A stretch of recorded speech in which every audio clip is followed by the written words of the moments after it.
pessoal! Bem-vindos a mais um episódio de Mesmo Crimes. Eu sou a Bruna, comigo está quem de aniversário hoje? É a Fabi! Aê! Buonasera, Catuxa. Parabéns! Tá passada? Gente, e hoje eu não estou sozinha. À minha esquerda temos Jéssica Gomes. Aê! Olá, gente, tudo bom? É só isso mesmo, não sei. Faz tempo que a gente não faz o episódio nós três, né? Era eu e a Jéssica, ou eu e a Fabi. Aí, ó, presente pra Fabi, então. Muito obrigada. Presente de grego. Toma essa aí. Aguentar a gente junto. Gente, vocês têm algum recado? Hoje sem recados. Hoje o recado é apoio Mil Crimes no Apoia-se, no Catarse. Quero mandar parabéns pra Thalita Rodrigues, que está acompanhando a gravação aqui com a gente, que é aniversário dela também. Exato! Parabéns! Aê, parabéns! E... Hoje eu tô me sentindo Eliana, gente. Né? Parabéns pra todo mundo. Sabe? Você, meu bem, eu sou cantora, como diria a Maísa. Com telespectadores, mentira. Você gostou da minha música? Não. Meu bem, eu sou cantora. E o episódio de hoje, como a gente tava fazendo uns negócios muito trash e muito, muito, muito pesado ultimamente, eu resolvi fazer um negócio diferente, um pouquinho mais leve. Então hoje a gente vai contar uma história de uma mulher incrível. E no fim tem... no fim, eu já não vou dar spoiler, né? Enfim, mas ela é famosa. Vamos dar spoilers. Ela é famosa e é famosa também o que aconteceu com ela. Então muita gente já vai saber Finalmente o episódio da Marta Golpista. Esse é um momento da Marta Golpista. Pela glória e honra do Senhor, como diria a Marta Golpista. Ai, gente, enfim. Hoje a gente vai contar a história da Amelia Earhart. Então, pra quem não conhece, é muito bacana. Eu conhecia pouca coisa da história dela. Então, bora lá pro caso de hoje.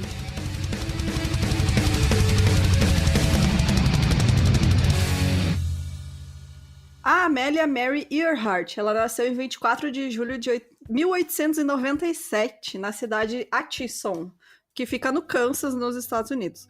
Os pais dela eram o Samuel Edwin Stanton Earhart e a Amelia Amy Oates. Então, ó, como tem a avó dela também chama Amélia, tá? Então, pra vocês terem ideia, a mãe dela eu vou chamar sempre de Amy, e a avó dela eu vou chamar de avó, e ela é a Amélia. Então, só pra vocês se localizarem, tá? Criatividade da família, né? Não é uma coisa que rolava na época, né? Por que não usar o mesmo nome, né? Vamos chamar 3 gerações do mesmo nome. Exatamente. Então, a Amélia, ela nasceu na casa do avô materno dela, o Alfred Gideon Oates, que ele era um juiz federal aposentado, ele era presidente do banco da cidade e era uma figura de liderança da comunidade, eles eram cheios de dinheiro.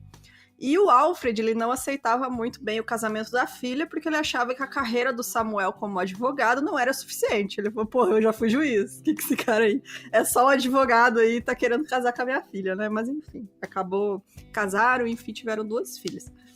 E desde pequena, a Amélia mostrava que ela nasceu com o dom da liderança, enquanto a irmã dela, a Grace, que era 2 anos mais nova, era a seguidora obediente dela.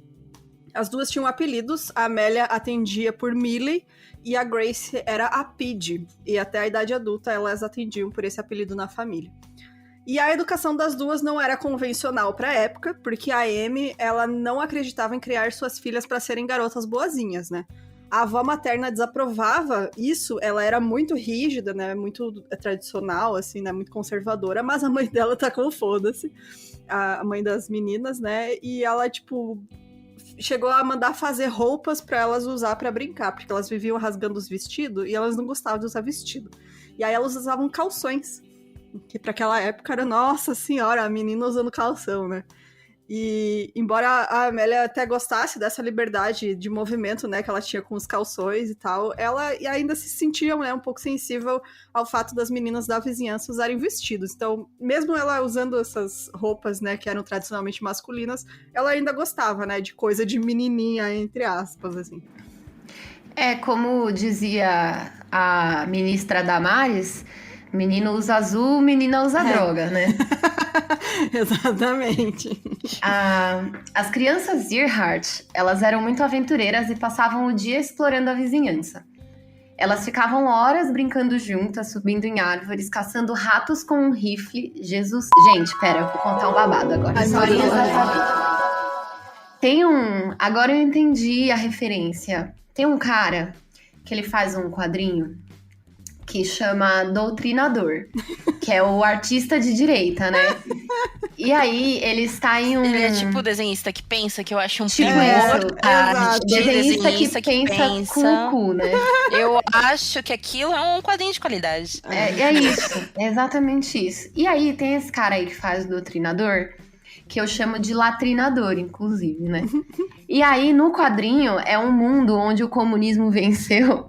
E aí, os caras estão com fome, e aí é tudo uma grande miséria, né? Parece até o capitalismo.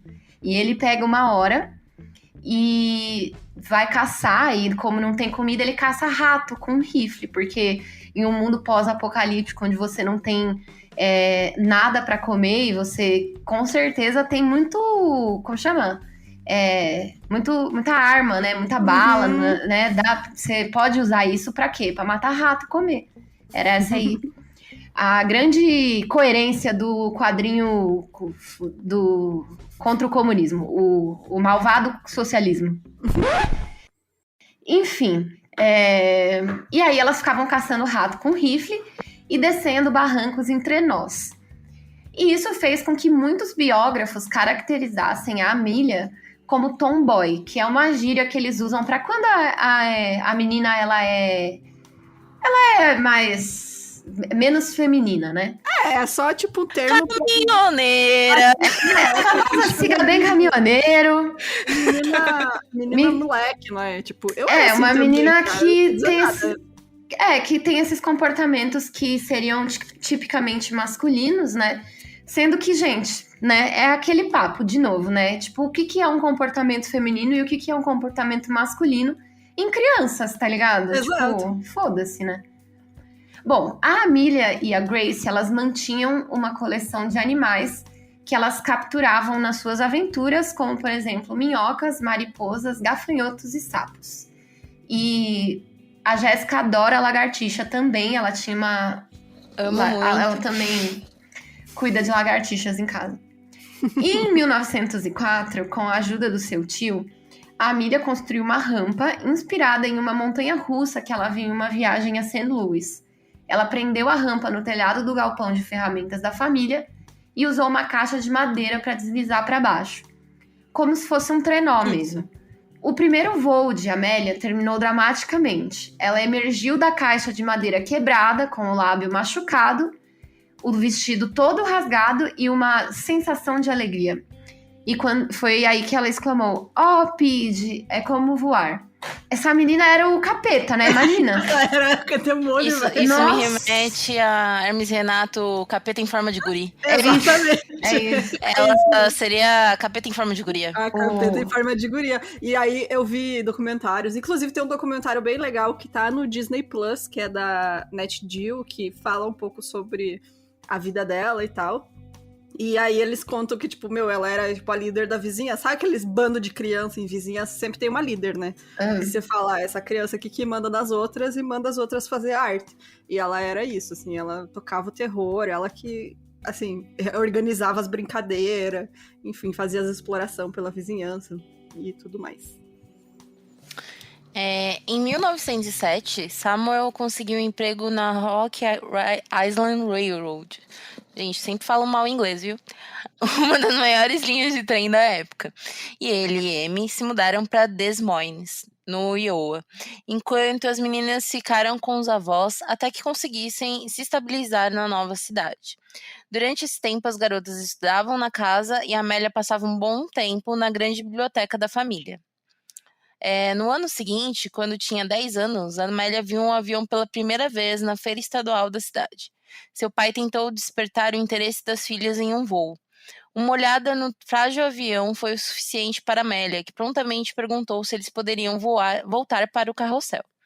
Mais tarde, ela descreveu o biplano como, abre aspas, uma coisa de arame enferrujado e madeira e nada interessante. Tipo, o pai dela já tentou ali, mas era só um teco-teco lá, meio fudido. Ela não achou grandes coisas, né? Era muito criancinha ainda. E aí, quando a família finalmente se reuniu novamente em 1909, né? Quando as meninas foram morar com os pais, eles conseguiram comprar uma casa e tal. Elas foram matriculadas pela primeira vez em uma escola pública, até então elas estudavam em casa, né? Então, a Amélia estava com 12 anos e ela entrou no 7º ano na escola. E embora as finanças da família aparentemente melhoraram com a aquisição de uma nova casa e até mesmo com a contratação de 2 empregados, logo ficou claro que o Samuel tinha um problema porque ele era alcoólatra, né? Então, ele já começou a... Porque, quem não sabe, alcoolismo é uma doença, né, gente? É um vício. E não só acaba com a saúde da pessoa, mas também ela tem um perigo muito grande, né, de levar à falência famílias inteiras, né, porque é um vício, a pessoa não controla, ela vai gastar tudo que ela tem em álcool, né. Gente, deixa eu contar outra historinha. Historinhas da família. Eita, vai. Eu tava falando com um menino no Tinder um tempo atrás, muito tempo atrás. E aí... O Murilo tá falando... E aí, esse menino, ele era um gringo, né? Aí, ele bebia normal, né? Tipo, bebia normal. E eu achava que era normal, né? Aí, esses dias eu tava conversando com ele. E aí, quanto tempo? Você tá bem? Ele casou, né? Não sei o quê.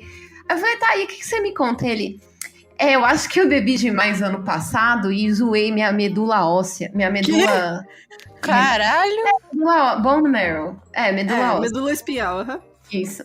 E zoei minha medula óssea. Eu assim, caralho, mano. E você tava me chavecando? Queria que eu fosse aí no... Né? Ser só namorada? Não. Não, obrigada. Aí eu saí do alcoólatra e fiquei com o porco, né? Gente, pra quem não sabe, não é o atual, tá? Agora tá tudo bem. Não é o atual, gente. Não é o atual, é verdade. Pra quem não sabe, meu ex-namorado não tomava banho, gente. A Fabi foi descobrir isso quando foi passar. Pai do céu. Quando foi um passar dia eu o tempo conto... com ele. Polenguinho cheddar. Um dia eu conto essa história aí. Eu conto essa história. Vocês não estão preparados para a história. Quem é apoiador do 1001 Crimes e acompanha as fofoquinhas, sabe? Você tem que mandar pra Não Inviabilize, né? Essa aí. Nossa, é verdade. Um beijo pra Deia do Não Inviabilize. Eu te amo. Bom, enfim, né? Não, o Samuel não fudeu a coluna. Como que ele fudeu a coluna bebendo, cara? Eu quero saber isso. É porque amiga, o bêbado, esquema. Ele faz não sei, pelo menos se eu tô alcoolizada, eu vou dormir em qualquer canto, né? Eu faço umas posições meio yoga. Não é isso, amiga. Por que ele fudeu a coluna? Porque ele tropeçava, tá ligado? Não, gente, eu sei, mas é esse negócio da medula óssea mesmo. Tipo, você bebe muito que o seu... Eu não tenho certeza, porque eu fiz essa pesquisa faz pouco tempo. Mas é tipo assim, o seu número de plaquetas diminui, é uma parada assim. Tá. Algum ouvinte aí que é médico, ilumina a gente aí, ou enfermeiro, ou da saúde. Na rua. Por favor, ilumina os nossos conhecimentos de saúde aí. Mas é um negócio assim, tipo, álcool faz mal pra caralho, assim, não é só... Muito mal. Não é só vergonha que você passa na internet, sabe? Bom, quem dera fosse na internet, né? Amiga, e eu que fiz xixi na cama 2 vezes lá no México. Olha isso, abriu a porteira. Esse episódio vai ter 3 horas só da Fabi contando a história dela. Mas no aniversário saudade. A gente deixa, né, gente? Então tá tudo bem. Meu presente. É teu presente.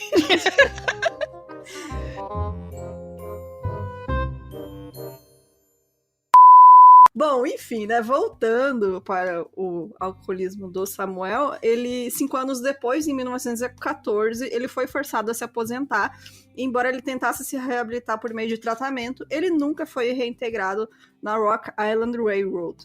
E mais ou menos nessa época, a mãe da Amy, a Amélia, a mãe da Amy, não, desculpa, a avó da Amy, né, ela morreu repentinamente, deixando uma grande herança que colocava a parte da filha em um fundo, porque ela já sabia que o Samuel era alcoólatra, né, tinha esse problema com álcool, e aí ela temia que esse vício dele drenasse todo o dinheiro que ela fosse deixar, né.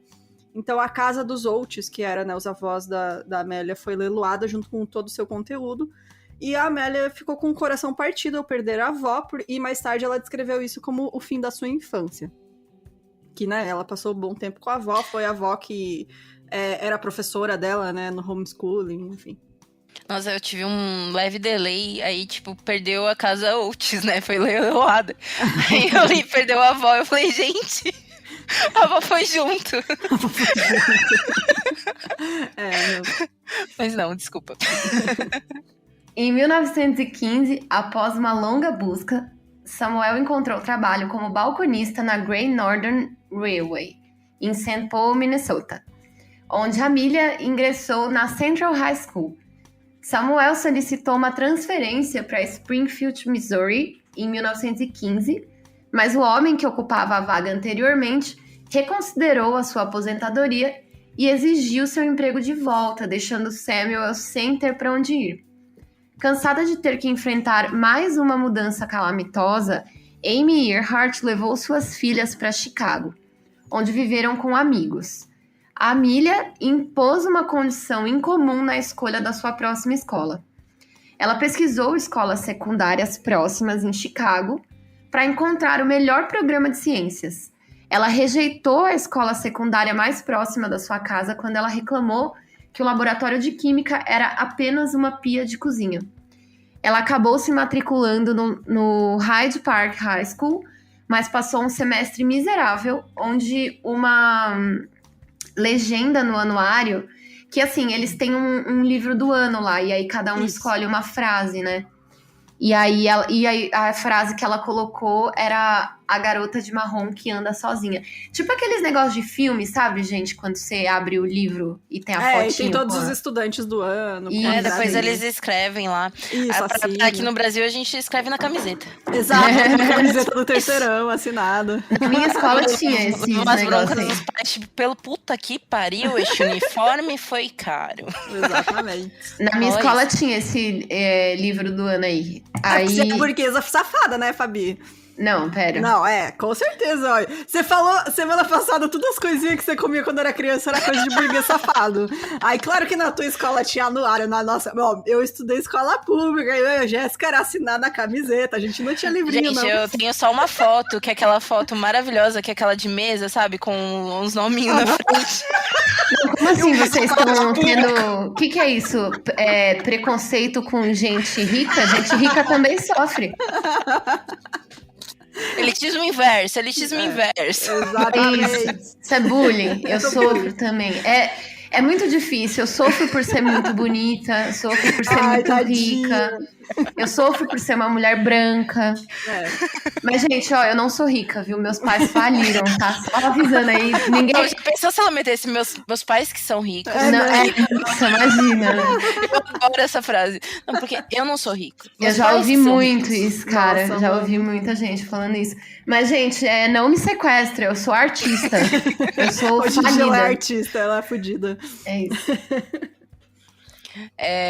Amélia se formou na Hyde Park High School de Chicago em 1916. Ao longo de sua adolescência conturbada, ela continuou a aspirar uma futura carreira. Ela manteve um álbum de recortes de jornais sobre mulheres bem-sucedidas em áreas predominantemente masculinas, incluindo direção e produção de filmes, direito, publicidade, administração e engenharia mecânica. Tudo, né? Tudo. Menos enfermagem e professora. Eu não sendo professora. Anotei aqui. Ela acabou fazendo enfermagem igual, né? Mas, enfim. Ela começou a faculdade na Ogontz School de Riddle, Pensilvânia, mas não concluiu o programa.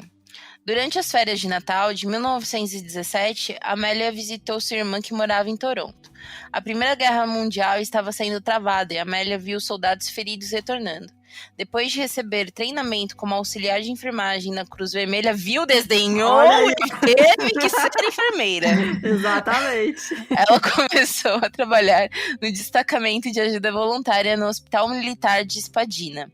Suas funções incluíam preparar alimentos na cozinha para pacientes com dietas especiais e distribuir medicamentos prescritos no dispensário no hospital. Dieta especial para norte-americano é lata de feijão. É isso.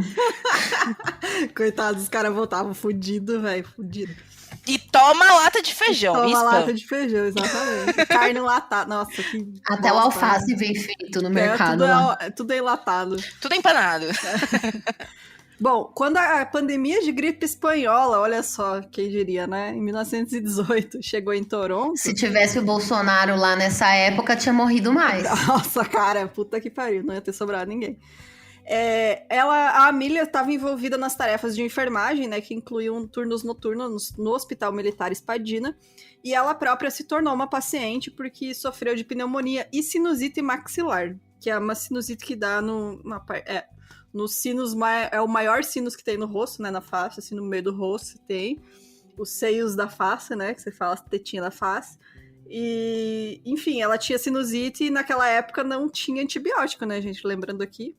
Então, ela foi hospitalizada no início de novembro de 1918, devido à pneumonia, e teve alta em dezembro de 1918, cerca de 2 meses após o início da doença. Os sintomas relacionados à sinusite eram dor e pressão ao redor de um dos olhos, e também drenagem abundante de muco pelas narinas e garganta.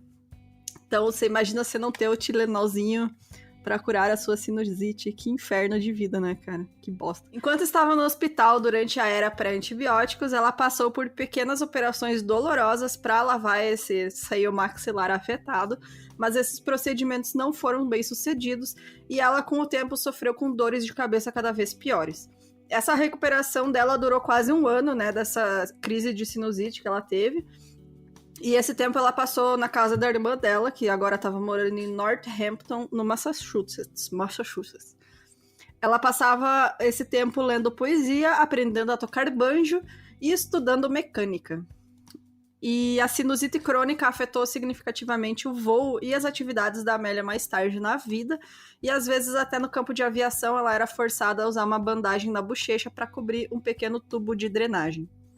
Realmente era bem sério, Bom, mais ou menos nessa época, a Amelia e uma amiga visitaram uma feira aérea realizada em conjunto com a Exposição Nacional Canadense em Toronto. Um dos destaques do dia foi uma exibição de voo organizada por um as da Primeira Guerra Mundial. Um as é um piloto que conseguiu derrubar 5 ou mais aviões inimigos em combate aéreo.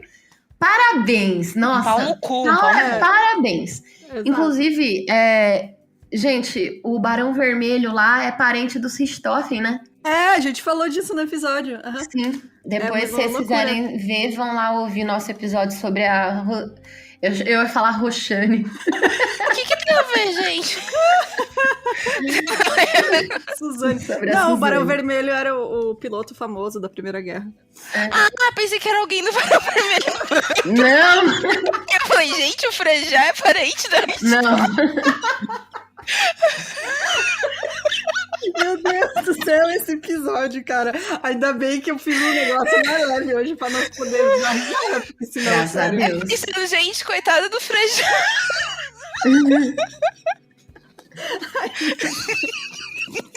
Ô, cala a boca aí as duas, por favor. Muito obrigada. Aí quando é bonita contando história, tem que ficar todo mundo quieto, Eu né? vou mutar as duas aí. Hoje Ai, tá vai ser bom. só eu o programa. Vai. O piloto avistou a Amelia e a sua amiga que observavam de uma clareira isolada e mergulhou na direção delas. Tenho certeza de que ele disse a si mesmo: "Vou fazê-las correr de medo", disse ela. Amelia se manteve firme quando a aeronave se aproximou. "Eu não entendi na época", disse ela, "mas acredito que aquele pequeno avião vermelho disse alguma coisa pra mim ao passar." Nossa, é um novo tipo de mexer com mulher na rua, né? Puta que me pariu. Tem um valor, porque assim, tá mergulhando o avião. Não é um gol quadrado rebaixado, né? Né? Exatamente, gente. Nossa, cara, deu rasante na cabeça da mulher. Não, mas aqui ela quis dizer que, tipo, ali que ela viu que ela queria ser piloto de avião. Sim. Entendeu? Não foi. Pilota de fuga, como diz. Exatamente. Inclusive, uma vez eu fui na represa, lá em Mariporã, e aí eu vi um filhote de tico-tico, teco-teco, o passarinho. Qual que é o nome do passarinho? Quero. Tudo a ver. Parabéns, mas continua. Aí eu fui brincar, né? Eu queria fazer carinho no quero. E ele deu um rasante na minha cabeça, velho. Quase arrancou minha orelha, que quase pegou na minha orelha. Porque Porque Que era o eles que são era do agressivos. demônio, velho. Nossa, Eles são agressivos. Você vai fazer um carinho na amizade, no filhote? Não, velho. Tu tá doida pra fazer carinho em filhote? Que Pois eu quero. é. Enfim, em 1919, ela se preparou para entrar no Smith College, mas mudou de ideia e matriculou-se na Columbia University no curso de medicina, entre outros programas. Para quem não sabe, tipo, não é nos Estados Unidos você faz o pre-med, matérias, né? Isso, exatamente. E ela desistiu um ano depois para ficar com os seus pais, que haviam voltado a ficar juntos na Califórnia. Em Long Beach, em 28 de dezembro de 1920, Amélia e seu pai visitaram um campo de aviação onde Frank Hawks, que mais tarde ganhou fama como piloto de corrida, deu uma carona que mudaria para sempre a sua vida. Será que ele é parente de Tony Hawk? Não. Quem? Será o Tony Hawk? Frank Hawk, o Tony Hawk. Gente, claro que não. Vai que não, né, gente? Cada um na fazendo manobras aéreas. No momento em que tinha levantado 200 ou 300 pés, 60 a 90 metros do solo, disse ela, eu sabia que tinha que voar. Após aqueles voos de 10 minutos, que custou para seu pai $10, né, que deveria valer 7 mansões, né? Ela imediatamente decidiu aprender a voar. Trabalhando em uma variedade de empregos, incluindo fotógrafa, motorista de caminhão e estenógrafa da companhia telefônica local, ela conseguiu economizar $1.000 para as aulas de voo. Ela fez o quê? Quais eram as profissões? Ela era fotógrafa, caminhoneira, né? Fica bem caminhoneiro. Como desde o início? Olá, fotógrafa, motorista de caminhão, estenógrafa e vendia iogurte no fim de semana. Mary Kay cantava nessa época. Amélia teve sua primeira aula em 3 de janeiro de 1921 em Kinnerfield, perto de Long Beach. Ou Praia Grande, né? Puta merda, hoje tá... Olha, sério, tá sensacional, assim. Sua professora foi Anita Netta Snook, uma aviadora pioneira que foi a primeira mulher piloto de Iowa, a primeira piloto a ter seu próprio negócio de aviação e a primeira piloto de voo comercial. Essa daí merecia um TED Talk da época. Exatamente. Amélia chegou com seu pai em um pedido singular. Eu quero voar, você vai me ensinar? Né? Me chegou metida. Uhum. Para chegar ao campo de aviação, Amélia teve que pegar um ônibus até o final da linha e caminhar por mais 6 quilômetros, né? Eu indo pra faculdade. Né? A sua mãe, apesar de não concordar com a nova empreitada da filha, também ajudou a custear parte do curso. Bom, e aí o compromisso da Amélia com o voo exigia que ela aceitasse o trabalho árduo e frequente e as condições rudimentares que acompanhavam esse treinamento inicial da aviação. Então, ela até comprou uma jaqueta de couro, mas ela sabia que os outros aviadores iam estar julgando ela, tipo, lá, a jaquetinha nova, brilhando. E aí ela dormiu na jaqueta, em cima da jaqueta, por 3 noites para dar uma aparência mais gasta para ela. E para completar a transformação de sua imagem, ela também cortou o cabelo bem curto, no estilo que outras mulheres que voavam usavam na época. E 6 meses depois, no verão de 1921, ela comprou um biplano Kinner Airster amarelo brilhante, de segunda mão, que ela apelidou de O Canário. Então, lembrando, né, gente, nessa época a mulher não podia nem dirigir carro. E ela tava lá querendo dirigir um avião, né, pilotar um avião. Então, tipo, é claro que ela vai enfrentar muito, né? Vai ter que fazer 5 vezes melhor que um homem pra ter o mesmo respeito, sabe? Parece qualquer outra área, tá ligado? Exatamente, parece que até acontece até hoje, olha só. Bom, em 22 de outubro de 1922, a Amélia voou o avião dela a uma altitude de 14 mil pés, que seria mais ou menos 4.300 metros, estabelecendo um recorde mundial para pilotos mulheres. Em 15 de maio de 1923, ela se tornou a 16ª mulher nos Estados Unidos a receber uma licença de piloto pela Fédération Aéronautique Internationale. Não sei por que é em francês essa porra. Enfim, a Federação Internacional da Aeronáutica dos Estados Unidos. Bom, ao longo do início da década de 20, após um investimento desastroso em uma mina de gesso falida, a herança da Amélia de sua avó, que agora era administrada pela sua mãe, diminuiu gradativamente até se esgotar. e, por consequência, sem perspectivas imediatas de recuperar o investimento com voos, ela vendeu o avião dela, bem como um segundo avião que ela tinha conseguido comprar, e ela comprou um carro de 2 passageiros, um Kissel Speedtaster amarelo, que ela chamou de Perigo Amarelo. Eu adoro isso de botar nome nas coisas. De avião eu entendo, de carro, muito bom. Tinha um amigo meu que tinha um carro que a gente chamava de geladeira. Tava quebrando pra todo mundo na geladeira. Eu conheci uma máquina de lavar, porque tinha um barulho mesmo de máquina de lavar. Bom, simultaneamente, ela experimentou uma volta do seu antigo problema de sinusite e conforme a dor piorava no início de 1924, ela foi hospitalizada para outra operação que, de novo, não teve sucesso. Depois de tentar uma série de empreendimentos incomuns que incluíam a criação de uma empresa de fotografia, ela decidiu partir uma nova direção. Empreendedora. Ela ia tentando, o que dá certo vai, né?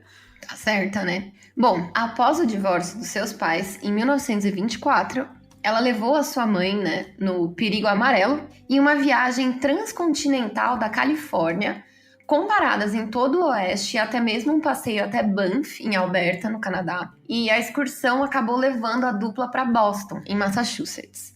Lá, a Amélia foi submetida a outra operação que foi mais bem sucedida. Após a recuperação, ela voltou para a Universidade de Columbia por vários meses, mas foi forçada a abandonar os seus estudos e quaisquer planos futuros para se matricular no Instituto de Tecnologia de Massachusetts, o MIT. famoso MIT, porque a sua mãe não podia mais arcar com as mensalidades e custos dos seus estudos. Logo depois, ela encontrou um emprego, primeiro como professora e depois como assistente social em 1925 em Denison House, uma casa de assentamento em Boston. Era para imigrantes, então ela era basicamente uma assistente social para famílias de imigrantes que iam para os Estados Unidos. Uhum. Enquanto morava em Medford, ela manteve o seu interesse pela aviação, tornando-se membro da American Aeronautical Society de Boston e acabou sendo eleita a sua vice-presidente. Ela voava no aeroporto Denison, em Quincy, Massachusetts, e ajudou a financiar o local investindo uma pequena quantia em dinheiro. Porque só assim também para aceitar a mulher, né, nas coisas. Né? A gente tem que fazer, vou doar aqui a biblioteca para Harvard. Aí você aceita. E ela também fez o primeiro voo oficial do aeroporto de Denison em 1927. Além de atuar como representante de vendas para a aeronave Skinner na área de Boston. Ela escreveu colunas em jornais locais promovendo voos e, à medida que a sua fama local crescia, ela traçou os planos para uma organização dedicada às mulheres pilotos. Isso aqui é o 1001 Crimes ou é o 1001 História? Esse é de historinha mesmo. Aguenta aí. Tá bom. Tá achando ruim? Vou Gente, reclamar, vou cancelar Luciano. meu apoio nesse podcast. Eu fico pensando que insuportável deve ser primo dessa garota, né? Olha, tua prima tá lá voando agora. Prima, ela tá sendo primeira mulher, ela tá criou um bagulho, ela vende os bagulhos, entendeu? Ela trabalhou em 37 empregos, cara. Ela passou em medicina. O que você fez? O que você fez hoje? E você ficou jogando sudoku? Né? Bem isso aí mesmo. Após voos solos de Charlie Lindbergh, acho que é isso, cruzando o Atlântico em 1927, Amy West expressou interesse em ser a primeira mulher a voar ou participar de um voo através do Oceano Atlântico. Depois de decidir que a viagem era muito perigosa para ela, ela se ofereceu para patrocinar o projeto, sugerindo que eles encontrassem, abre aspas, outra garota com imagem certa. Enquanto trabalhava em uma tarde de abril de 1928, Amélia recebeu um telefonema do capitão Hilton H. Riley, que perguntou a ela: você gostaria de voar o Atlântico? Os coordenadores do projeto, incluindo o editor do livro e publicitário George P. Putnam, entrevistaram Amélia e pediram para que ela acompanhasse o piloto Wilmer Stutz e o copiloto mecânico Louis Gordon no voo, nominalmente como passageira, mas com obrigação adicional de manter o registro de voo. A equipe partiu do Canadá em um Fokker chamado Friendship em 17 de junho de 1928, pousando em South Wales exatamente a 20 horas e 40 minutos. Há uma placa comemorativa no local em comemoração no voo de Amélia. Como a maior parte do voo foi por instrumentos e Amélia não tinha um treinamento para esse tipo de voo, ela não pilotou a aeronave. Quando entrevistada após o pouso, ela disse: Stutz fez todo o voo, tinha que fazer. Eu era apenas uma bagagem como um saco de batatas. Ela acrescentou: talvez um dia eu tente sozinha. Mas aí, né, ela era novata ainda, né, cara? Ela não era grandes coisas ainda, e tipo, realmente ela não sabia pilotar daquele jeito, enfim, né, porque, lembrando, gente, não tinha satélite nessa época, era tudo na mão, né, você tinha que fazer tudo, era difícil o negócio. Mas mesmo assim, ela recebeu calorosas boas-vindas em 19 de junho de 1928, quando ela pousou na Inglaterra. E aí ela voou no Avro Avian, que era propriedade da Lady Mary Heath, que era uma famosa aviadora irlandesa. E mais tarde ela comprou essa aeronave e mandou ela de volta para os Estados Unidos. Quando o Stutz, o Gordon e a Amelia voltaram aos Estados Unidos, eles foram recebidos com um desfile ao longo do Canyon of Heroes em Manhattan, seguido por uma recepção com o presidente Calvin Coolidge na Casa Branca. Eles foram recebidos como heróis, assim, como os caras que foram pra lua. Assim, teve parada, teve a galera jogando serpentina dos prédios, foi um auê. E como ela tinha algumas semelhanças físicas com o Charles Lindbergh, que era aquele cara que fez o primeiro voo no Atlântico, né? Que ele era um famoso aviador nos anos 20, a imprensa apelidou ela de Lucky Lind, e alguns jornais e revistas começaram a se referir a ela como Lady Lind. A United Press se referia a ela como a Rainha do Ar, e aí ficou um apelido para ela também. Imediatamente após o seu retorno aos Estados Unidos, ela começou uma exaustiva turnê de palestras entre 1928 e 1929. Enquanto isso, o George Putnam se comprometeu a promover ela com uma campanha que incluía a publicação de um livro de sua autoria, uma série de novas viagens e de palestras e o uso de fotos dela em campanhas publicitárias que incluíam marcas de bagagem, cigarros Lucky Strike, roupas femininas e roupas esportivas. Inclusive, esse dinheiro que ela ganhou com o Lucky Strike foi destinado à doação de $1.500 para a expedição ao Polo Sul do comandante Richard Byrd. Então, Quem diz que cigarro não traz coisa boa. Olha aí, ó, trouxe dinheiro. Empoderou a mulher. Empoderada. Enfim, ela era a capa de revista, tipo, ela tinha a própria marca de roupa dela, que era tipo as roupas para as mulheres modernas, que era calça, né, naquela época. Então era tipo uns negócios tudo, né, tudo com o rosto dela, assim, ela endossava essas marcas. O endosso de celebridades ajudou a Amelia a financiar os seus voos, aceitando uma posição como editora associada na revista Cosmopolitan. Ela transformou isso em uma oportunidade para fazer campanha por uma maior aceitação pública da aviação, especialmente focando no papel das mulheres. Em 1929, ela também foi uma das primeiras aviadoras a promover viagens aéreas comerciais por meio do desenvolvimento de um serviço de linha aérea de passageiros. Junto com Charles Lindbergh, ela representou a Transcontinental Air Transport e investiu tempo e dinheiro na criação do primeiro serviço de transporte regional entre Nova York e Washington, D.C. Ela era vice-presidente da National Airways, que conduzia as operações aéreas da Boston Maine Airways e de várias outras companhias aéreas no Nordeste dos Estados Unidos. Embora a Amelia tenha ganhado fama por seu voo transatlântico, ela se esforçou para estabelecer um recorde que fosse realmente seu, independente. Pouco depois de seu retorno pilotando o Avian 7083, ela deu início a seu primeiro voo solo, que era mais longo, né? E esse voo ocorreu exatamente quando o seu nome estava ganhando destaque nacional. Ao fazer a viagem em agosto de 1928, ela se tornou a primeira mulher a voar sozinha atravessando o continente norte-americano e de volta. Suas habilidades de pilotagem e profissionalismo aumentaram gradualmente conforme reconhecido por experientes pilotos profissionais que voaram com ela. Foda-se, irmão, não quero sua aprovação, brother. Fala o seu cu.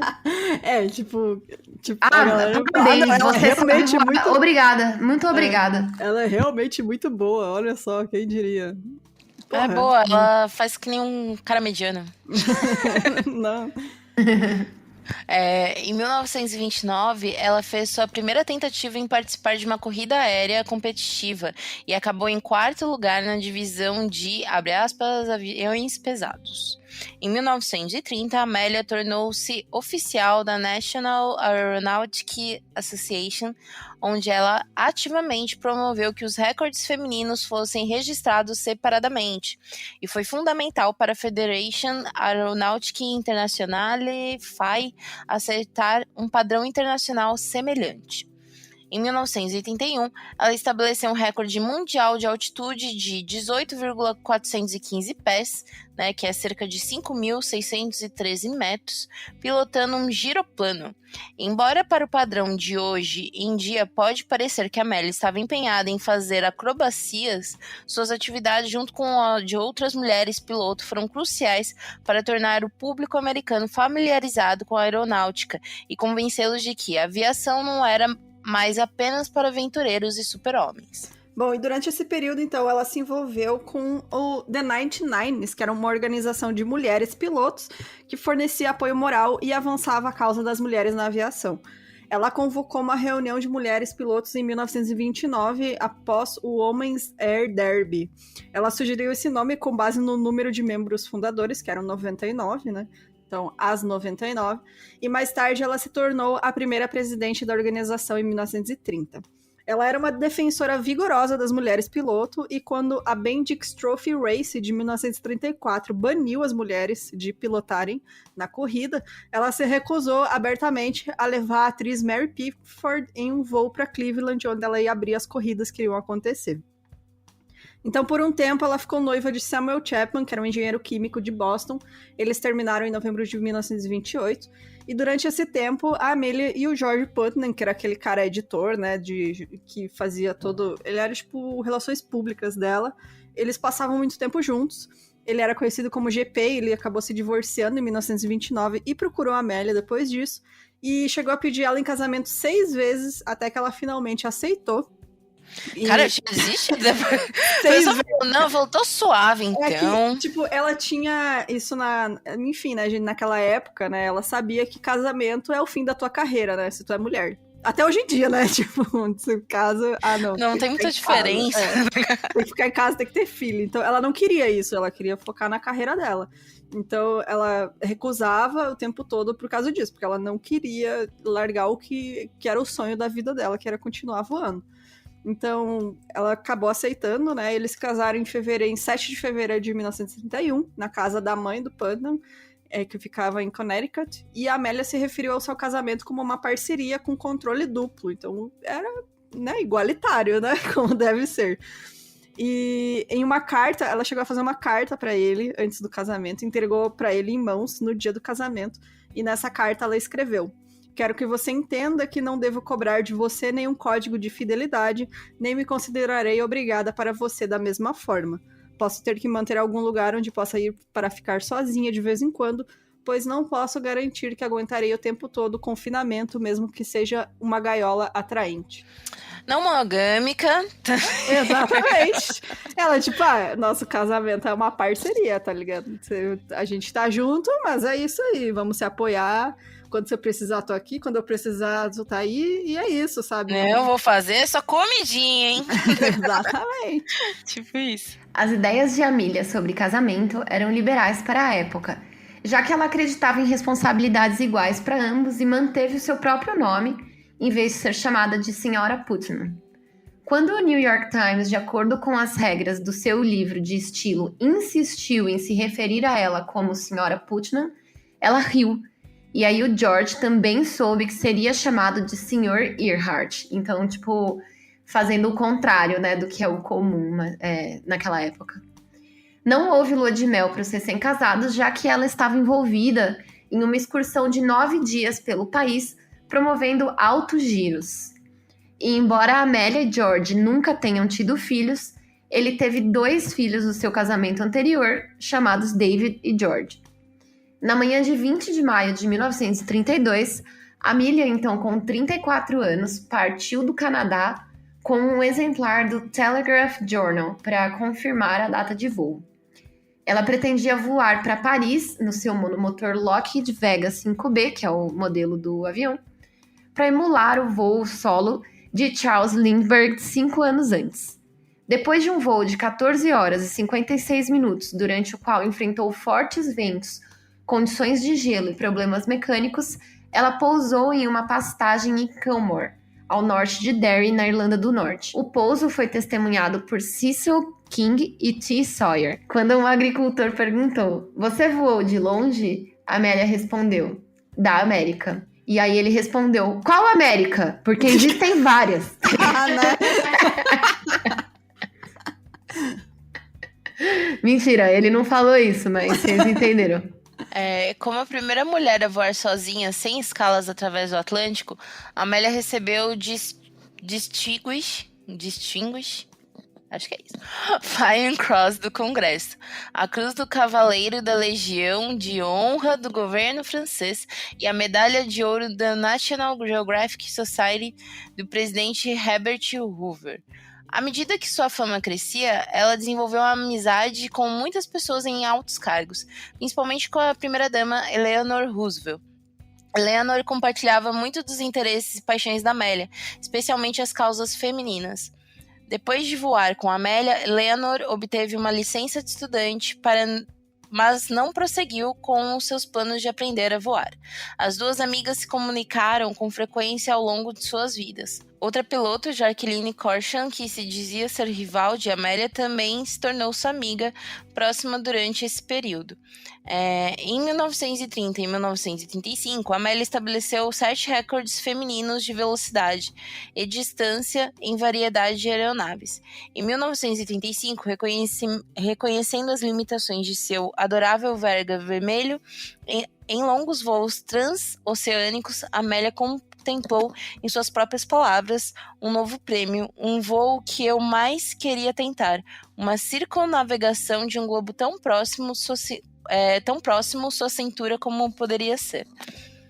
Uma coisa que é interessante ver é que, elas falam muito de causas femininas, que é diferente de causas feministas, porque na época feministas eram um pau no cu, quer roubar meu macho. Então, exatamente. quer matar crianças. Mas é que é interessante, no documentário fala isso também, porque ela tinha que manter essa imagem de moderada, né? Senão ela ia perder muita coisa também, né? Como figura pública. Por exemplo, esse lance mesmo da Eleanor Roosevelt, se você ler um pouco sobre a questão Roosevelt, a Eleanor Roosevelt, ela fala, não, mulheres têm que ter autonomia e tudo mais, né? Mas era uma questão muito moderada, muito limitada. Exato. E é diferente das feministas mesmo, pensar político feminista da época, né? É óbvio que isso já ajuda, né? Muito nessas questões, mas não é como se rolasse um puta posicionamento, né? Era meio que, olha, a gente quer fazer isso. Ia ser bacana a gente fazer isso, sabe? Quem estudou a vida dela e tal, fala que, quem conhecia ela pessoalmente, sabia que ela tinha opiniões muito fortes, né? Que ela realmente era, né? 100% a favor do direito das mulheres e tal. Só que essa figura pública dela, ela era obrigada a ser moderada, né? Entre aspas, porque... Sim. Senão, né? Você nenhum dá espaço pra ela, assim. E aí, no início de 1936, ela começou a planejar um voo de volta ao mundo. E embora outros tenham voado ao redor do mundo, o voo dela seria o mais longo, porque ela queria ir mais próximo da linha do Equador. Pra quem não sabe, a Terra não é plana, tá, gente? Então, se você vai próximo da linha do Equador, é mais distante do que você ir pelos polos. Dizem, né, que a Terra Entendeu, não é plana. Felipe Fogosi? Eita, nós! Bom, o voo dela iria ter mais ou menos 47 mil quilômetros, porque ele seguia essa rota mais aproximadamente equatorial. E aí ela foi financiada pela Universidade Purdue, onde ela trabalhava como conselheira, assim, né, das mulheres lá, das estudantes. E aí ela mandou construir um avião, especialmente para ela, modificado, com mudanças na fuselagem, maior capacidade para combustível e um rádio mais potente. Ela escolheu o capitão Harry Manning como seu navegador. Ele tinha sido capitão do presidente Roosevelt, que era, na verdade, não do presidente, né? Era um navio que trouxe ela de volta da Europa em 1928, quando ela fez aquele voo. E ele não era apenas um navegador, mas ele também era um piloto e operador de rádio muito habilidoso que conhecia código Morse. E pelos seus contatos também com aviadores de Los Angeles, ela também escolheu Frederick Joseph Noonan para acompanhar ela também como seu segundo navegador. O Fred tinha experiência tanto na marinha, porque ele era um capitão de navio licenciado, quanto em navegação aérea. E ele também foi responsável por treinar navegadores de aviões comerciais para fazerem a rota dos Estados Unidos até as Filipinas, pelo norte do Pacífico. Então, naquela época, os aviões iam parando de ilha em ilha pela Polinésia, né, no Pacífico, e ele que foi responsável por treinar essa galera. O plano original era que Fred navegasse do Havaí à Ilha Howland, uma parte particularmente difícil do voo. Então, Harry continuaria com Amelia para a Austrália e ela continuaria sozinha pelo restante do projeto. Em 17 de março de 1937, Amelia e sua tripulação voaram a primeira parte da viagem de Oakland, na Califórnia, para Honolulu, no Havaí. Eles tiveram alguns problemas técnicos e tiveram que passar 3 dias em Pearl Harbor, até que os reparos fossem feitos. O próximo destino foi a Ilha Howland, uma pequena ilha no Pacífico que marca a metade do caminho entre o Havaí e a Austrália, mas eles nem chegaram a levantar voo. Durante a corrida de decolagem, houve um acidente, o trem de pouso dianteiro colapsou, as 2 hélices atingiram o solo, o avião derrapou de barriga e uma parte da pista foi danificada. Com a aeronave gravemente danificada, o voo foi cancelado e a aeronave enviada por mar para as instalações de Lockheed Burbank para reparos.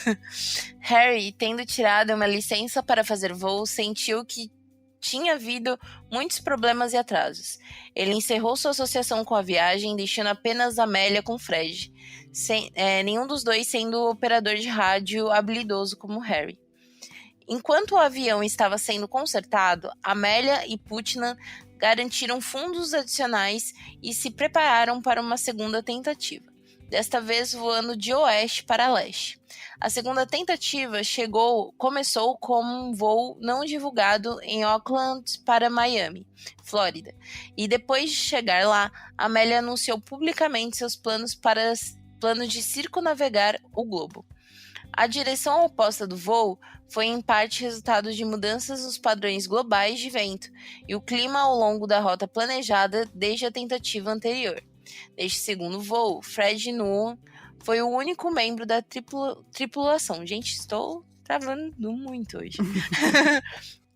A dupla partiu de Miami em 1º de junho e, após inúmeras paradas na América do Sul, África, subcontinente indiano e sudeste da Ásia, chegou a Lae, Nova Guiné, em 29 de junho de 1937. Nessa fase, cerca de 35.000 quilômetros da jornada havia sido completada. E os 11 quilômetros restantes seriam sobre o Pacífico. 11 mil, né? Não é 11 quilômetros. Logo ali. Aqui do lado, né? Logo ali. Indo pro litoral. Ela passou, inclusive, em Natal, aqui no Brasil, pra abastecer o avião e aí seguir pra África. Falou, não, este país aqui, ó. Não, só parou ali pra abastecer. Na época que a gasolina não era R$7, né? Obrigado, Bolsonaro. Vários tempos. Hoje em dia ela já não conseguiria. Não ia assim, conseguir. né? Porque o dólar tá bom. Ela ia, né, bota $5 e enche o tanque. Bom, em 2 de julho de 1937, a Amélia e o Fred, eles partiram da Nova Guiné para a Ilha Howland. Por volta das 3 da tarde, o horário de Lae, né, que era aquela cidade que eles saíram, ela relatou que a sua altitude era de 10.000 pés, mas que eles iam reduzir a altitude devido a nuvens espessas. E por volta das 17 horas, ela informou que a sua altitude era de 7.000 pés e a velocidade de 150 nós. Para vocês terem uma ideia, essa ilha Howland é literalmente no meio do Pacífico e ela parece tipo um cocôzinho assim. Não tem nada lá, gente, é só eles construíram uma pista para ela pousar, mas é isso, assim, é um lugar, é um negócio de coral que virou uma ilha lá, e é só porque o avião dela não tinha combustível suficiente, né, para ir atravessar o Pacífico inteiro, ela ia ter que fazer essa parada. Então, o último relatório de posição conhecido dela foi próximo às ilhas Nucumano, cerca de 1.300 quilômetros de voo depois que ela saiu de lá.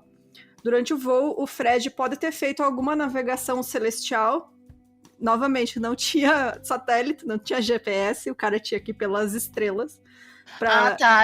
Navegação celestial, tipo. Ele fez uma meditação.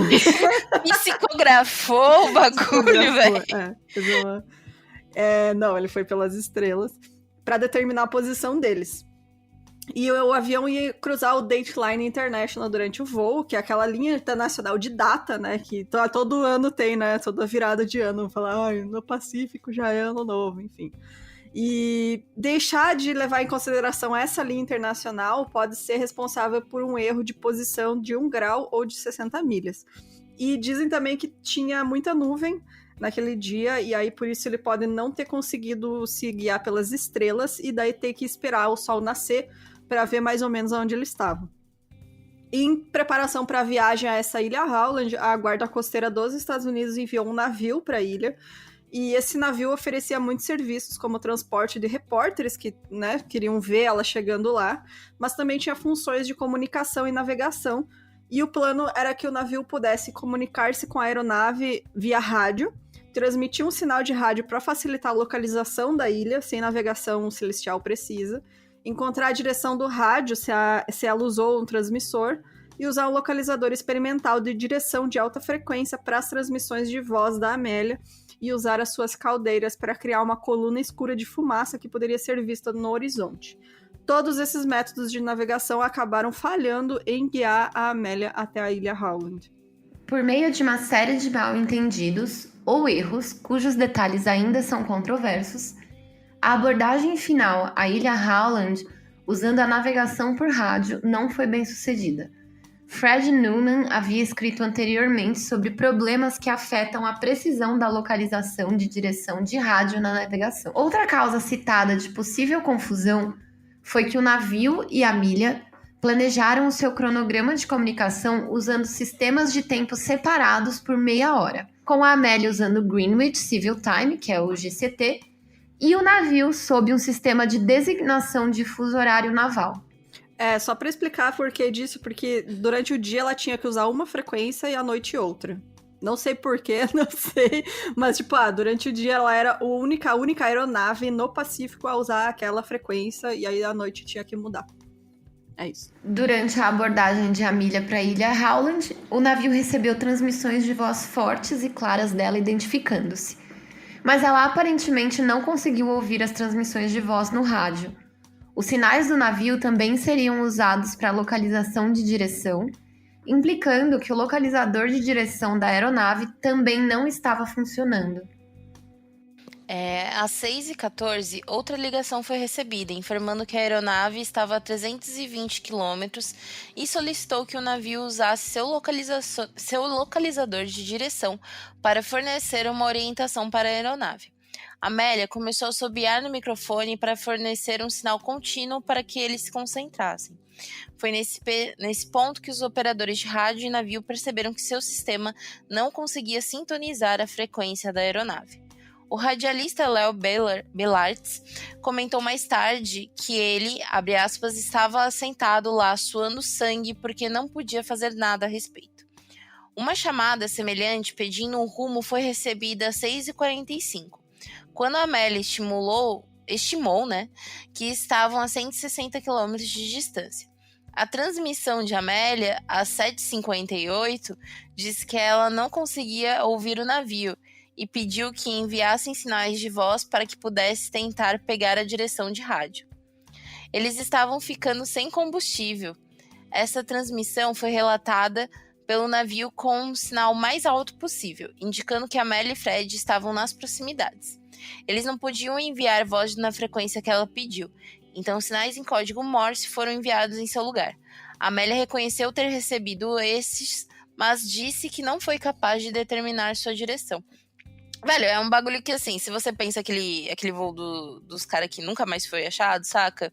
As tecnologias que a gente tem atualmente já é foda, sabe? Exatamente. Então, Imagina, tipo, essa galera que tá com sinal de rádio e... Gente, sinal de rádio hoje em dia até que é seguro, mas na época era outra tecnologia. então, pra tu ter noção, ela tinha que ir com um cara que era o navegador, era a função dele, ele tinha um mapinha, né? Que ele tinha que ir lá marcando qual é a latitude e a longitude que eles estavam de acordo com as estrelas, porque não tinha satélite. Bizarríssimo. É muito, pra nós é surreal hoje em dia, mas era o que tinha que fazer naquela época, né? A gente reclamando de pegar um Latam da vida. Porra, né? Reclamando ligar o GPS no carro. Não tem apoio pro meu celular no meu banco. Bom, e sua última transmissão conhecida, às 8h43 da manhã, ela transmitiu: estamos na linha 157337, estamos operando na linha norte-sul. Isso quer dizer o quê? Que eles estavam nessa linha de... Eu não lembro agora se é latitude ou longitude, mas que eles estavam subindo e descendo nessa linha procurando a ilha, que eles sabiam que estava lá, mas eles não conseguiam achar. E as transmissões dela pareciam indicar que ela e o Fred acreditavam que tinham alcançado a posição mapeada da ilha, que estava incorreta em cerca de 5 milhas náuticas, que é mais ou menos 10 quilômetros. O navio chegou a usar as caldeiras para gerar fumaça por um período de tempo, mas os pilotos aparentemente não viram. As muitas nuvens espalhadas na área ao redor da ilha também foram citadas como um problema, porque suas sombras escuras na superfície do oceano podem ter sido quase indistinguíveis do perfil plano da ilha. É uma ilha muito baixinha, assim, não tem montanha, não tem nada. Então, tipo, é um cocôzinho no meio do mar. E eles estavam lá em cima de avião, tendo que achar essa porra.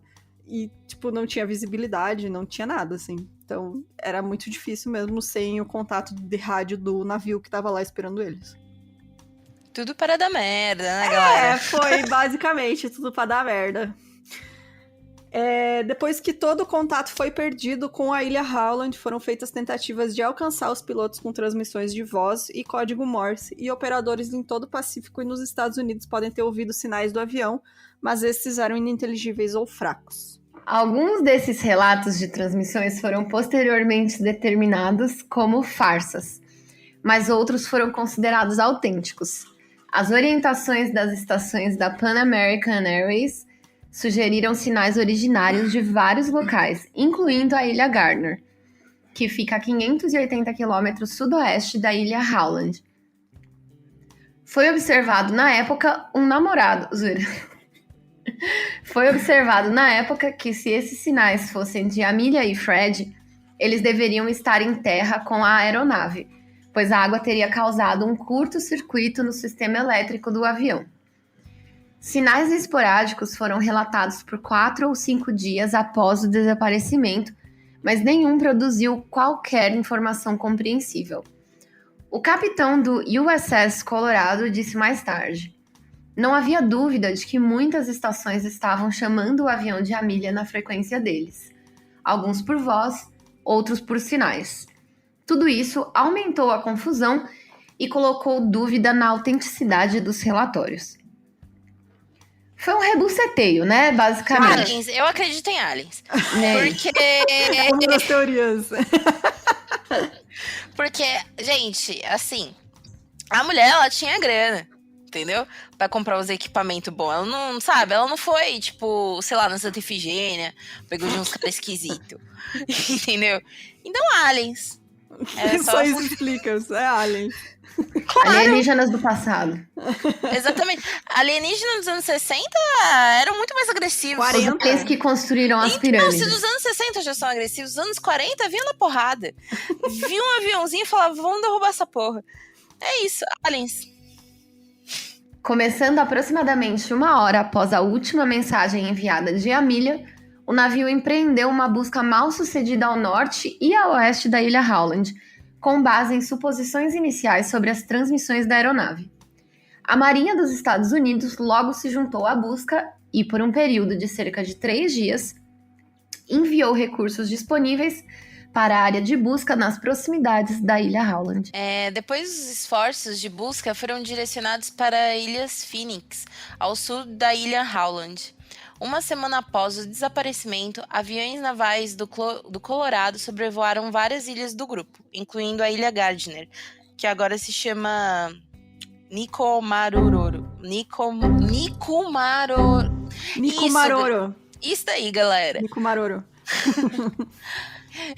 Que está desabitada há mais de 40 anos. O relatório subsequente sobre Gardner dizia: aqui, os sinais de habitação recente eram claramente visíveis, mas os repetidos círculos e zooms não conseguiam descobrir qualquer resposta de possíveis habitantes e finalmente foi dando como certo que nenhum estava lá. Na extremidade oeste da ilha, um navio a vapor, cerca de 4.000 toneladas, estava alto e quase seco na praia coral, com um casco quebrado em 2 lugares. A Lagoa Gardner parecia suficientemente profunda e certamente grande o suficiente para que um hidroavião ou até mesmo um aerobarco pudesse ter pousado ou decolado em qualquer direção com pouca ou nenhuma dificuldade. Desculpa, mas aerobarco tem um nome de, tipo, aerotrem, né? Tipo Aerolito. Não, é tipo um... Como chama aquele? Não, é o Levi Fidelis. Não, Levi Fidelis. Isso. Que morreu falecido Jazz Aerotrem, Brasil. Foi o Covid, mais, não né? foi? Não sei. Não Espero sei. que tenha sido. Pau no cu do velho. Pau no cu do velho. Aí agora veio os discípulos, né, do Levi Puta que Fidelis. pariu, hein? Se tiver algum aí, vai tomar no cu também. Do Levi Fidelis, Gente, eu acho que ele morreu... Foi Covid, sim, morreu. E eu acho que ele era, tipo, um dos caras que era bem negacionista, assim, que falava que que Covid não tem problema, né, que não é nada. Vai lá lamber corrimão, então, vai. Lambendo no céu. Mas, enfim. Se tivesse uma chance, acredita-se que a senhorita Earhart poderia ter pousado seu avião nessa lagoa e nadado até a costa. Os esforços de busca oficial duraram até 19 de julho de 1937, com 4 milhões, a busca aérea e marítima da Marinha pela... 4 milhões de dólares, tá, gente? A busca aérea e marítima pela Marinha, pela Guarda Costeira, foi a mais cara e intensiva da história dos Estados Unidos, até aquele momento. Mas as técnicas de busca e resgate durante a época eram rudimentares e algumas das buscas eram baseadas em suposições errôneas e falhas de informação. Né? Coisas que os aliens não têm, né? Eles se baseiam com algo. Eles têm tecnologia. Eles têm senso. Eles não voariam com um aviãozinho de meia pataca através do mar, entendeu? Bom, imediatamente após o fim da busca oficial, o Putnam, né, que era o marido dela, financiou uma busca privada pelas autoridades locais nas ilhas e águas próximas ao Pacífico, concentrando-se então nas Ilhas Gilberts.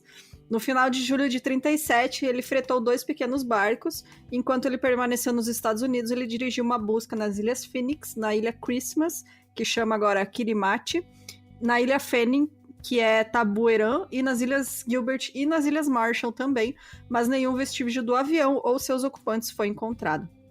Muitos pesquisadores acreditam que a Amelia e o Fred ficaram sem combustível enquanto eles procuravam pela Ilha Holland, e eles acabaram caindo no mar e morreram.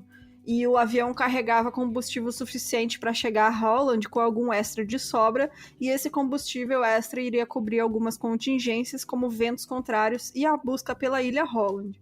Mas, né, aquela coisa, ela era muito, muito famosa nessa época. Então, quando ela assumiu, virou um dos maiores mistérios dos Estados Unidos, né? E aí você tem, 80 anos já faz que aconteceu isso, e até hoje as pessoas fazem buscas e querem encontrar, é como se fosse o Titanic, assim, que naufragou, né? Todo mundo quer encontrar o avião dela e saber o que aconteceu com ela, porque era uma figura pública, né? Por volta de 1940, um crânio foi descoberto enterrado na Ilha Gardner, mas o oficial colonial britânico Gerald Gallagher não soube dele até setembro. Gallagher fez uma pesquisa mais completa da área de descoberta, incluindo a procura de artefatos como anéis. Gallagher, será que é dos irmãos? É Gallagher? É o terceiro irmão. Aqui o Barão Vermelho. É o pai. Esse aí é o pai do Oasis. É o pai dos chatos, né? Puta merda. Isso. Cara chato. A pior banda de todas. A busca encontrou mais ossos, uma garrafa, um sapato, chapéus e roupa usada quem tem, e uma caixa de sextante. Bom, em 23 de setembro de 1940, Gallagher comunicou por rádio aos seus superiores que havia encontrado um esqueleto, possivelmente de uma mulher, junto com uma caixa de sextante antiquada. Estava sob uma árvore no canto sudeste da ilha. Ele também afirmou que os ossos parecem ter mais de 4 anos para mim, mas parece haver uma chance muito pequena de que isso possa ser os restos mortais de Amelia Earhart. Ele recebeu ordens de enviar os restos mortais para Fiji, e em 4 de abril de 1941, o Dr. D.W. Rutledge, da Escola Médica Central, examinou os ossos, fez medições e escreveu um relatório determinando se tratarem de um homem por volta dos 45 a 55 anos. Desde então, várias incursões na Ilha Gardner foram feitas, algumas encontrando artefatos humanos, mas nenhuma conclusiva sobre Amelia e Fred terem passado por ali. Em 2019, a National Geographic conduziu uma investigação do desaparecimento de Amelia, que se concentrou na hipótese da Ilha Gardner e foi o assunto de um especial de TV de outubro de 2019 intitulado Expedition Amelia. Analisando o crânio encontrado e amostras de DNA de parentes vivos de Amelia, o estudo foi conclusivo ao afirmar não se tratarem dos ossos de Amelia Earhart. Eu gosto muito que a de National Geographic, ela gasta muito dinheiro com coisa muito urgente. Né? Tipo, Ela... não tem nada acontecendo, né? Exatamente, sabe? É tipo, o mundo tá explodindo, saca? O calor, esse fio do caralho que tá em São Paulo, que não é normal, entendeu? Mas não, entendeu? Vamos gastar aqui milhões com essa mulher que foi abduzida. Foi. Jéssica tá evidentemente abduzida. Vamos lá. Também, nesse mesmo especial, foi feita uma busca em agosto de 2019 pela aeronave de Amelia, conduzida pelo explorador oceânico Robert Ballard, que encontrou vários náufragos, naufrágios, na verdade, incluindo o Titanic. Ele completou sua expedição em outubro de 2019. Depois de dias vasculhando os penhascos profundos que sustentam a ilha e o oceano próximo, Ballard não encontrou nenhuma evidência do avião ou quaisquer destroços associados a ele. Alison Fudgens, chefe de operações de Ballard da expedição, declarou: "Sentimos que o avião dela estivesse lá e teríamos encontrado bem no início da expedição." Outra teoria é que Amelia e Fred foram capturados pelas forças japonesas, aí dessas coisas eu gosto. Talvez depois de navegarem alguma forma por algum lugar dentro do território japonês, os mares do sul. Em 1966, o correspondente da CBS, Fred Gurner, publicou um livro alegando que Amelia e Fred foram capturados e executados quando sua aeronave caiu na ilha de Saipan, parte do arquipélago das Ilhas Marianas do Norte. Não sei, eu acho interessante essa teoria, não tão quanto a minha, que é certeira. Mas, sei lá, velho, na época a gente tava numa Guerra Fria do qual ia ser interessante falar que pegaram uns americanos tronchos, sabe? Então, era anos 40 ali, né? Tipo, não tinha explodido ainda a Segunda Guerra Mundial, mas o Japão tava ali, né? Pau a pau com a Alemanha, né? Então... Eles não iam manter segredo há tanto tempo. Exato, não iam deixar, tipo, sem contar pra ninguém. Vai tacar a bomba na gente e a gente que matou a mina que vocês gostavam aí. Né? Entendeu? Ia ser bem melhor, então. Inclusive, no documentário que tem na Disney, esse que a gente comentou aqui, que é a Expedição Amélia, que tem o cara que encontrou o Titanic e tal. É bem bacana esse documentário. E aí, em 1990, a série Unsolved Mysteries, que tem temporada nova na Netflix, eles transmitiram entrevista com uma mulher saipanesa, né, que é dessa ilha de Saipan, que alegou ter testemunhado a execução da Amélia e do Fred por soldados japoneses. Nenhuma confirmação independente jamais emergiu para qualquer uma dessas alegações, e várias supostas fotos da Amélia durante o seu cativeiro foram identificadas como fraudulentas ou tendo sido tiradas antes de seu voo final. E aí, em 2017, também teve um documentário aí do History Channel, que a gente sabe como é que é o History Channel. Amo o History Channel. Aliens. Bom, não falaram que foi Aliens, né? Mas, enfim, esse documentário chama Amelia Earhart, The Lost Evidence.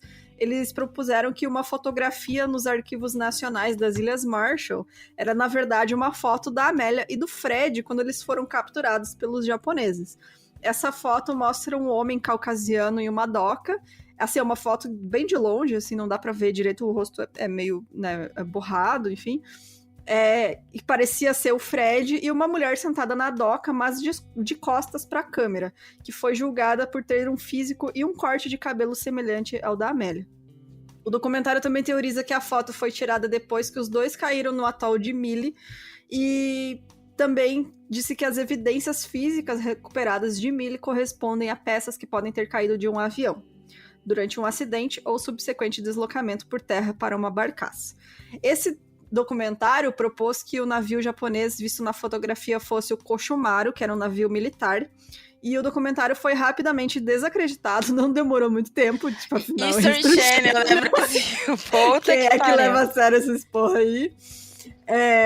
Dizendo porque, né, enfim, uma blogueira japonesa foi lá na fonte original da fotografia, descobriu que, na verdade, era um guia de viagem japonês, publicado em 1935, né, que foi bem antes. Não, né? tipo, foram desmascarados por uma blogueira Uma japonesa. blogueira japonesa, cara, tipo, você vê, né?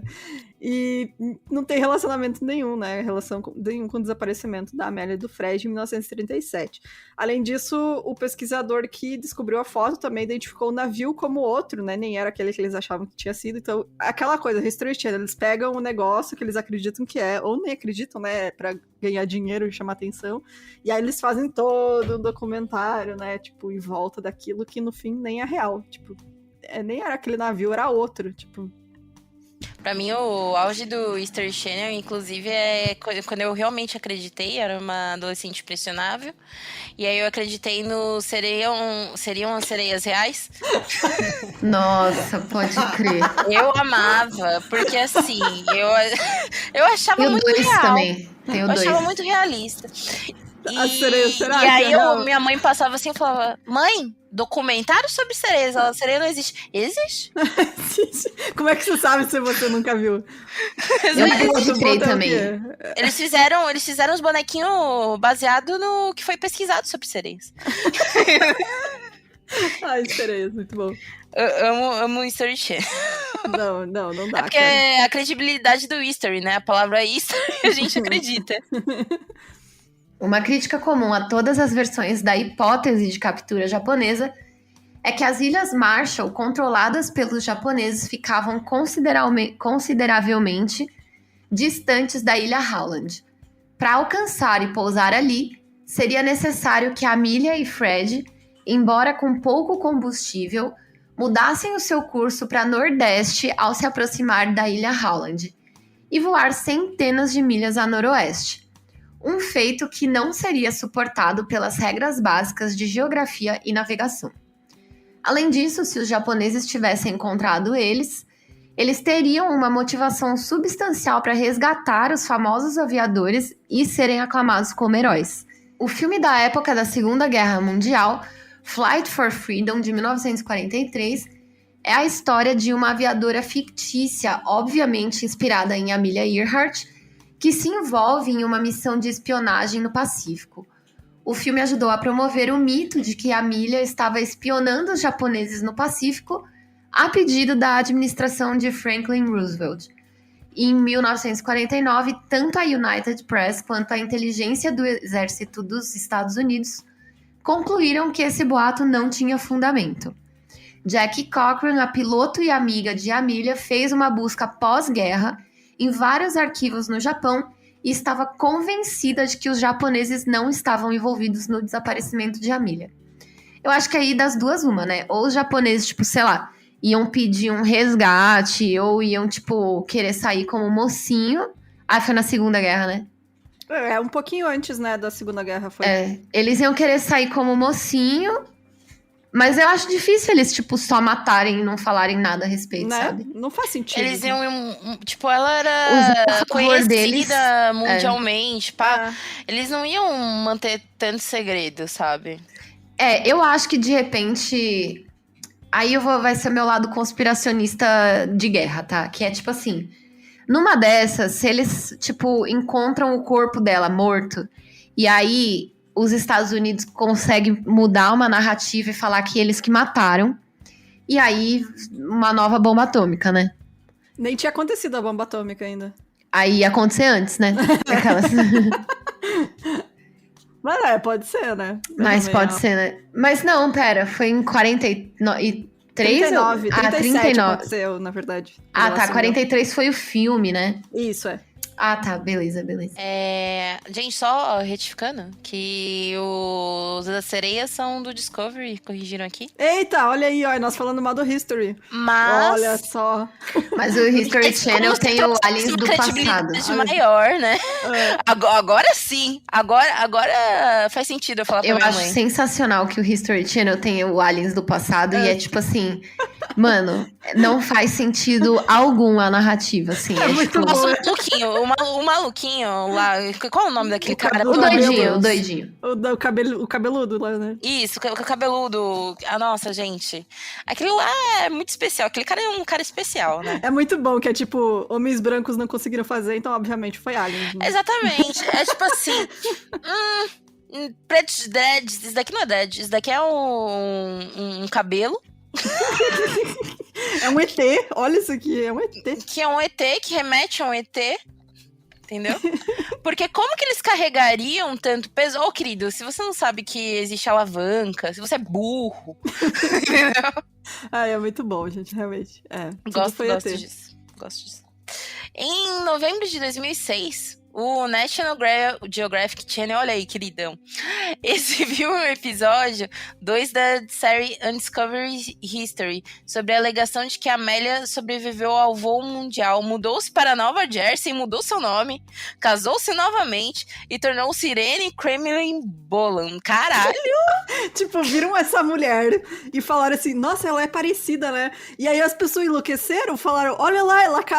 Cara, a mulher que passou a vida inteira sem querer casar e né, sossegar como dona de casa, certamente vai ser porque a dona meu Irene. sonho, na verdade, sempre foi ser dona de casa. Tipo...